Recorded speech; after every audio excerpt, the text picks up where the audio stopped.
Hello বন্ধুরা, কুসুমের রান্নাঘরে সবাইকে স্বাগত। আরও একটা ওটসের হেলদি ব্রেকফাস্ট রেসিপি নিয়ে চলে এসেছি। ওটসের মধ্যে সঠিক পরিমাণ প্রোটিন এবং ফাইবার থাকার কারণে অল্প পরিমাণ খেলে কিন্তু আমাদের দীর্ঘ সময় পেট ভর্তি থাকে, খিদে পায় না, ওয়েট লস করতে দারুণভাবে হেল্প করে। তাহলে দেখে নেওয়া যাক আজকে আমার ওটসের ব্রেকফাস্ট রেসিপি। আমি এক বাটি ওটস নিয়ে নিয়েছি। ওটসটাকে আমি অল্প অল্প করে জল দিয়ে এটাকে মাখাবো। একসঙ্গে কিন্তু জল দেবেন না, এরকম অল্প অল্প করে জল দিয়ে ওটসটাকে কিন্তু আমি একটু ভিজিয়ে নেব। বেশি কিন্তু জল দেবেন না, এরকম অল্প অল্প করে জল দিয়ে ওটসটাকে আমার ভেজাতে হবে। দেখুন আমার কিন্তু ওটসটা ভিজে গেছে, আমি এটা রেখে দেব। তারপরে এখানে আমি ক্যাপসিকাম, বিনস আর গাজর নিয়ে নিয়েছি।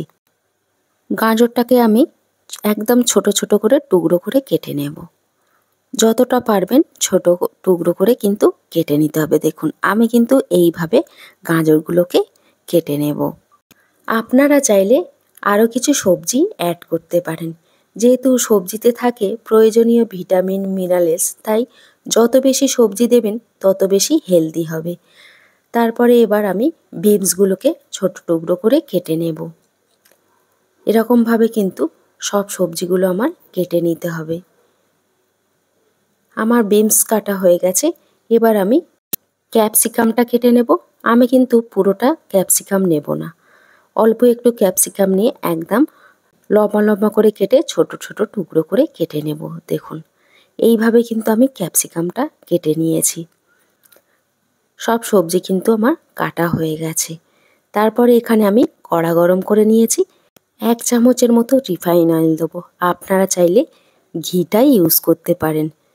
যখন তেলটা গরম হয়ে যাবে তখন আমি এখানে দিয়ে দেব অল্প একটু কাজু।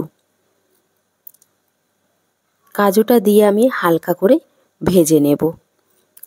কাজু যখন হালকা করে ভাজা হয়ে যাবে তারপরে এখানে দিয়ে দেব কিছু কিশমিশ।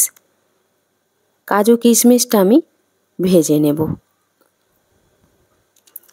এটা কিন্তু খুব কড়া করে ভাজবো না, হালকা করে কাজু আর কিশমিশটা ভেজে নেব। দেখুন আমার কাজু কিশমিশ ভাজা হয়ে গেছে, আমি প্লেটে করে উঠিয়ে নেব। ওই তেলে আমি দিয়ে দেব একটা পেঁয়াজ কুচি, একদম কিন্তু মিহি কুচিয়ে নিয়েছি। দেখুন পেঁয়াজটা আমি হালকা করে ভেজে নেব। পেঁয়াজ ভাজা হয়ে গেলে আমি দিয়ে দেব গাজর কুচি। গাজরটা একটু হালকা করে আমি নেড়ে নেব। তারপরে দিয়ে দেব বিনস কুচি।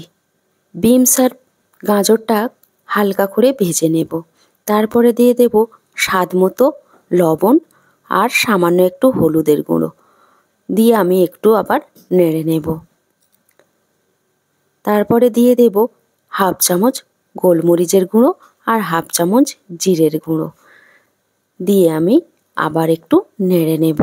গ্যাসের ফ্লেমটা কিন্তু এই সময় আমি লো টু মিডিয়াম হিটে রেখেছি। তারপরে ক্যাপসিকাম কুচিটা দিয়ে দেব আর কাঁচা লঙ্কা একটা কুচিয়ে রেখেছিলাম সেটাকে দিয়ে দিয়েছি। তারপরে অল্প একটু জল দিয়ে এটাকে নেড়ে নেব। ওটস খাওয়া কিন্তু স্বাস্থ্যের পক্ষে খুব উপকারী। ওটসের মধ্যে থাকে ক্যালসিয়াম, আয়রন, ম্যাগনেসিয়াম, খনিজ উপাদান, যা আমাদের বিভিন্ন সংক্রমণ থেকে রক্ষা করে। যাদের ডায়াবেটিস রয়েছে তাদের জন্য কিন্তু খুব উপকারী খাবার। নিয়মিত ওটসের রেসিপিটা আপনারা খেতে পারেন। আমি আর একটু জল দিয়ে কিন্তু এটাকে সিদ্ধ করে নিয়েছি। দেখুন আমার কিন্তু একদম এটা জল শুকিয়ে গেছে। এবার যে ওটসটা আমি ভিজিয়ে রেখেছিলাম সেটাকে দিয়ে দেব, দিয়ে আমি একটু নেড়ে নেব। আপনারা কিন্তু শুকনো ওটস একদম দেবেন না, এইরকমভাবে জলে ভিজিয়ে রেখে দেবেন। তারপরে যে কাজু আর কিশমিশটা ভেজে রেখেছিলাম সেটাকে দিয়ে দিয়েছি, দিয়ে 2 থেকে 3 মিনিট একটু নেড়ে নিয়েছি। দেখুন আমার কিন্তু এটা রেডি হয়ে গেছে। এবার আমি পরিবেশন করে নেব। আপনারা কিন্তু এই ওটসের ব্রেকফাস্ট রেসিপিটা বাড়িতে বানিয়ে নিতে পারেন। আমার আজকের রেসিপিটা আপনাদের কাছে কেমন লাগলো অবশ্যই করে কমেন্ট করে জানাবেন। ভিডিওটা ভালো লাগলে একটা লাইক দিয়ে চ্যানেলটাকে সাবস্ক্রাইব করে আমার সাথেই থাকবেন। ভালো থাকবেন, সুস্থ থাকবেন। আবার ফিরে আসবো অন্য কোনো রেসিপি নিয়ে।